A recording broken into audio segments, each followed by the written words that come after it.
Shahupuri police Thane येथील गुन्हे शोध पथकाने गोपनीय माहितीच्या आधारे कारवाई करत राकेश किरण कारंडे याला गावठी बनावटीच्या पिस्टलसह अटक केली। दिनांक 18 फेब्रुवारी रोजी सायंकाळी मार्केट यार्ड परिसरात सापळा रचून आरोपीला ताब्यात घेण्यात आले। त्याच्याकडून अंदाजे 50,000 रुपये किमतीची एक गावठी पिस्टल मॅगझिनसह आणि 2,000 रुपये किमतीचे एक जिवंत KF 7.65 कारतूस जप्त करण्यात आले। ही कारवाई पोलीस अधीक्षक योगेश कुमार, अप्पर पोलीस अधीक्षक डॉ.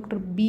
धीरज कुमार, पोलीस उपअधीक्षक श्रीमती प्रिया पाटील यांच्या मार्गदर्शनाखाली पोलीस निरीक्षक संतोष डोके, पोलीस उपनिरीक्षक आकाश जाधव तसेच पोलीस कर्मचारी मिलिंद बांगर, बाबासाहेब ढाकणे, सुशीलकुमार गायकवाड, राहुल पाटील, सनीराज पाटील, अमोल पाटील, कृष्णात पाटील, रविकुमार आंबेकर आणि मंजर लाटकर यांनी केली। या प्रकरणी भारतीय हत्यार अधिनियम 1959च्या कलम 3, 5 आणि 25 प्रमाणे गुन्हा दाखल करण्यात आला असून पुढील तपास पोलीस उपनिरीक्षक आकाश जाधव करत आहेत।